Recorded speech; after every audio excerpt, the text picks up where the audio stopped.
O Grande Conflito, capítulo 27, o Reavivamento. Onde quer que a palavra de Deus tenha sido pregada com fidelidade, os resultados que se seguiram demonstraram que o reavivamento provinha do Senhor. Os pecadores sentiram despertar da consciência, profunda convicção tomou conta de sua mente e de seu coração. Sentiram a justiça de Deus e clamaram: quem me libertará do corpo sujeito a esta morte? Romanos 7:24. À medida que a cruz de Cristo se revelava, eles nada viam além dos méritos do Salvador para expiar seus pecados. Por meio do sangue de Jesus, tiveram a remissão dos pecados passados. Romanos 3:25. Essas pessoas creram, foram batizadas e se levantaram para andar em novidade de vida. Pela fé no Filho de Deus, elas seguiram seus passos. Refletiriam seu caráter e se purificariam assim como ele é puro. Amavam coisas que antes odiavam e passaram a odiar coisas que antes amavam. Os orgulhosos ficaram mansos, os vaidosos e arrogantes se tornaram sérios e humildes. Os bêbados ficaram sóbrios, os imorais passaram a ser puros. Os cristãos não buscavam o adorno exterior dos cabelos trançados e joias de ouro ou roupas finas, mas a beleza demonstrada num espírito dócil e tranquilo, o que é de grande valor para Deus. 1 Pedro, capítulo 3, versos 3 e 4. Os reavivamentos faziam solenes apelos ao pecador. Davam frutos em pessoas que não recuaram diante da negação do eu, mas se alegravam por ser consideradas dignas de sofrer em nome de Cristo. Os observadores eram capazes de ver uma transformação naqueles que decidiam seguir a Jesus.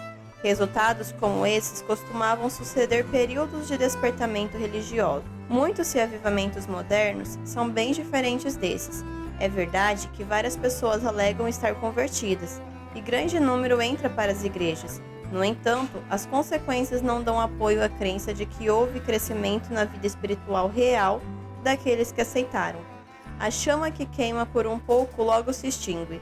Com grande frequência, os reavivamentos populares despertam as emoções, apelando para o amor por algo novo e surpreendente. Quem se converte dessa maneira sente pouco desejo de ouvir a verdade bíblica. A menos que o culto religioso tenha algo de sensacional, não atrai esses indivíduos. Para a pessoa convertida, o relacionamento com Deus e as coisas eternas são um grande assunto da vida. Onde está o espírito de consagração a Deus nas igrejas populares de hoje? Os conversos não dão as costas para o orgulho e para o amor ao mundo. Não estão mais dispostos a negar o eu e seguir o manso e humilde Jesus do que antes de sua conversão. A piedade praticamente desapareceu em muitas das igrejas. O genuíno e o falso. A despeito do declínio generalizado da fé, existem verdadeiros seguidores de Cristo nessas igrejas. Antes de Deus finalmente trazer seus juízos, haverá, em meio ao povo do Senhor, um reavivamento de autêntica piedade conforme não se vê desde os tempos dos apóstolos. O Espírito de Deus será derramado. Muitos vão se separar das igrejas nas quais o amor a este mundo substituiu o amor a Deus e a sua palavra. Diversos ministros e indivíduos aceitarão com alegria as grandes verdades que preparam um povo para a segunda vinda do Senhor. No entanto, Satanás quer interferir nessa obra, e antes de chegar a hora de tal movimento, ele tentará impedi-lo, trazendo à tona uma falsificação. Nas igrejas que conseguir reunir sob seu poder, fará parecer que Deus está derramando sua bênção especial. Muitos vão se vangloriar. O Senhor está realizando maravilhas, quando, na verdade, a obra pertence a outro espírito. Usando um disfarce religioso, Satanás tentará estender sua influência sobre o mundo cristão. Em reavivamentos como esses, ocorre não apenas empolgação emocional, mas uma mistura bem projetada entre o verdadeiro e o falso a fim de enganar. Entretanto, à luz da palavra de Deus, não é difícil reconhecer a natureza de movimentos como esses, onde quer que as pessoas negligenciem as instruções da Bíblia, afastando-se das mensagens claras que provam o coração e exigem que neguem o eu e renunciem ao mundo, podemos ter a certeza de que Deus não está derramando sua bênção. E pela regra, vocês os reconhecerão por seus frutos. Mateus 7,16. Fica claro que esses movimentos não são a obra do Espírito de Deus. As verdades da palavra de Deus são um escudo contra os enganos de Satanás. A negligência dessas verdades abre as portas para males que hoje são disseminados pelo mundo. Em grande medida, as pessoas perderam de vista a importância da lei de Deus. Uma ideia errada sobre a lei divina tem levado a erros na conversão e na santificação, rebaixando o padrão da vida piedosa. Aqui, então, encontramos um motivo para a falta do Espírito de Deus nos reavivamentos da atualidade. A lei da liberdade. Muitos mestres religiosos afirmam que Cristo aboliu a lei por meio de sua morte. Alguns dizem que ela era um jugo pesado, e em contraste com o cativeiro da lei, apresentam a liberdade que o Evangelho supostamente nos faz desfrutar. Não era assim que os profetas e apóstolos viam a santa lei de Deus. Davi disse: "Andarei em verdadeira liberdade, pois tenho buscado os teus preceitos." Salmos 119:45. O apóstolo Tiago se refere aos 10 mandamentos como a lei perfeita, lei da liberdade. Tiago 1:25. João, o revelador, pronuncia uma bênção sobre aqueles que guardam seus mandamentos, para que tenham direito à árvore da vida e possam entrar na cidade pelas portas. Apocalipse 22:14. Se fosse possível mudar a lei ou colocá-la de lado, não haveria necessidade de Cristo morrer para nos salvar da pena do pecado. O Filho de Deus veio tornar grande e gloriosa sua lei. Isaías 42:21. Ele disse: "Não pensem que vim abolir a lei. Enquanto existirem céus e terra, de forma alguma desaparecerá da lei a menor letra ou o menor traço, até que tudo se cumpra." Mateus 5:17-18. Falando acerca de si mesmo, Jesus declarou: "Tenho grande alegria em fazer a tua vontade. Ó meu Deus, a tua lei está no fundo do meu coração." Salmos 48. A lei de Deus é imutável, é a revelação do caráter de seu autor. Deus é amor e sua lei é amor. O amor é o cumprimento da lei. Romanos 13:10. O salmista disse: "A tua lei é a verdade, todos os teus mandamentos são justos." Paulo declarou: "A lei é santa e o mandamento é santo, justo e bom." Romanos 7:12. Uma lei como essa deve ser tão duradoura quanto aquele que a instituiu. A obra de conversão e santificação consiste em restaurar as pessoas a Deus, levando-as a obedecer aos princípios de sua lei. No princípio, as leis humanas estavam em perfeita harmonia com a lei de Deus, mas o pecado alienou as pessoas de seu Criador. O coração entrou em guerra com a lei divina. A mentalidade da carne é inimiga de Deus, porque não se submete à lei de Deus nem pode fazê-lo. Romanos 8:7. Contudo, Deus tanto amou o mundo que deu seu Filho unigênito, para que os pecadores pudessem se reconciliar com Ele e ser levados mais uma vez à condição de harmonia com seu Criador. Essa mudança é o novo nascimento, sem o qual o pecador não pode ver o reino de Deus. João 3,16. Novo nascimento. O primeiro passo para se acertar com Deus é a convicção do pecado. O pecado é a transgressão da lei. 1 João 3,4. É mediante a lei que nos tornamos plenamente conscientes do pecado. Romanos 3,20. A fim de enxergar a própria culpa, os pecadores precisam testar seu caráter pela lei de Deus. Um exemplo que mostra como é um caráter perfeito e permite que reconheçam os defeitos existentes no seu. A lei nos mostra o pecado, mas não provê remédio. Declara que a morte é a recompensa do transgressor. Somente o Evangelho de Cristo é capaz de nos libertar da condenação ou profanação do pecado. Precisamos demonstrar arrependimento a Deus, cuja lei transgredimos, e fé em Cristo, nosso sacrifício expiatório. Dessa maneira, recebemos perdão pelos pecados anteriormente cometidos e nos tornamos filhos de Deus. Ficamos, portanto, livres para desobedecer a lei de Deus? Paulo diz: "Anulamos então a lei pela fé? De maneira nenhuma. Ao contrário, confirmamos a lei. Nós, os que morreremos para o pecado, como podemos continuar vivendo nele?" Romanos 6:2. João declara: "Nisto consiste o amor a Deus, em obedecer aos seus mandamentos. E os seus mandamentos não são pesados." 1 João 5:3. No novo nascimento, o coração entra em harmonia com Deus e sua lei. Quando essa mudança acontece, o pecador passa da morte para a vida, da transgressão da lei e rebelião para a obediência e lealdade. A velha vida termina, começa a nova vida de perdão, fé e amor. Então, as justas exigências da lei serão plenamente satisfeitas em nós, que não vivemos segundo a carne, mas segundo o Espírito. Romanos 8,4. A linguagem do coração será: como eu amo a tua lei, medito nela o dia inteiro. Salmos 119:97. Sem a lei, as pessoas não têm verdadeira convicção do pecado, nem sentem necessidade de se arrepender. Não reconhecem o quanto necessitam do sangue expiatório de Cristo. Aceitam a esperança de salvação sem mudança radical do coração ou reforma de vida. Por isso, há muitas conversões superficiais e muitas pessoas entram para a igreja sem jamais terem se unido a Cristo. Santificação. Ideias errôneas sobre santificação também surgem da negligência ou rejeição da lei divina. Essas teorias, envolvendo ensinos falsos e resultados práticos perigosos, muitas vezes são populares. Paulo escreveu: a vontade de Deus é que vocês sejam santificados. 1 Tessalonicenses 4:3. A Bíblia ensina claramente o que é santificação e como podemos alcançá-la. O Salvador orou por seus discípulos: santifica-os na verdade, a tua palavra é a verdade. João 17:17. E Paulo ensinou que os fiéis deveriam ser santificados pelo Espírito Santo. Romanos 15:16. Qual é a obra do Espírito Santo? Jesus disse aos discípulos: quando o Espírito da verdade vier, ele os guiará a toda a verdade. João 16:13. E o salmista declara: a tua lei é a verdade. Salmos 119:142.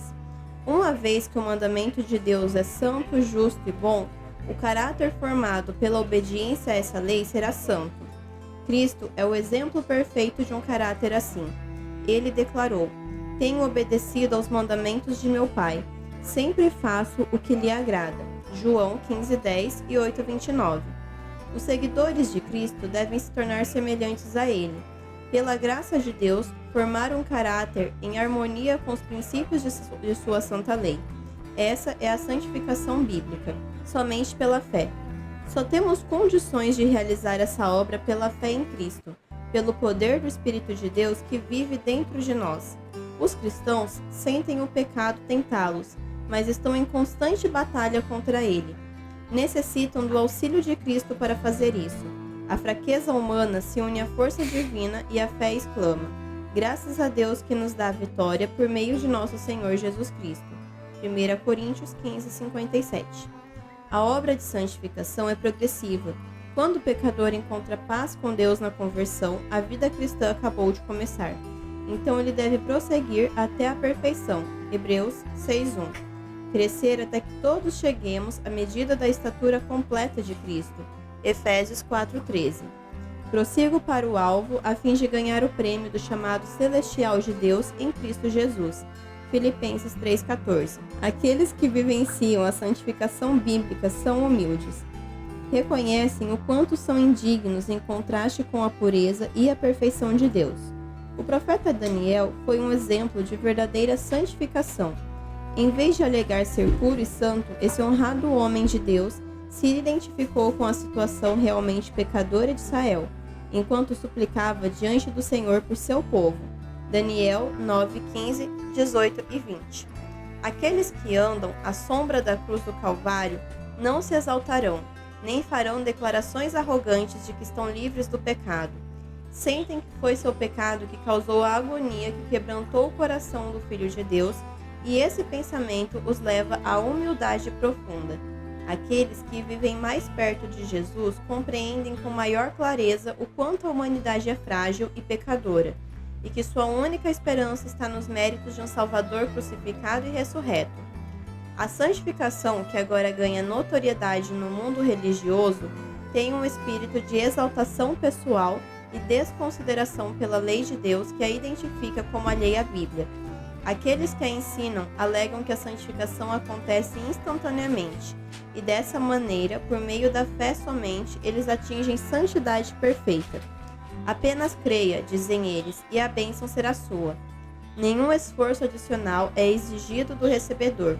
Ao mesmo tempo, negam a autoridade da lei de Deus, alegando que estão liberados de qualquer obrigação de guardar os mandamentos. É possível ser santo sem entrar em harmonia com os princípios que exprimem a natureza e a vontade do Senhor? A palavra de Deus testifica contra essa armadilha doutrinária de uma fé sem obras.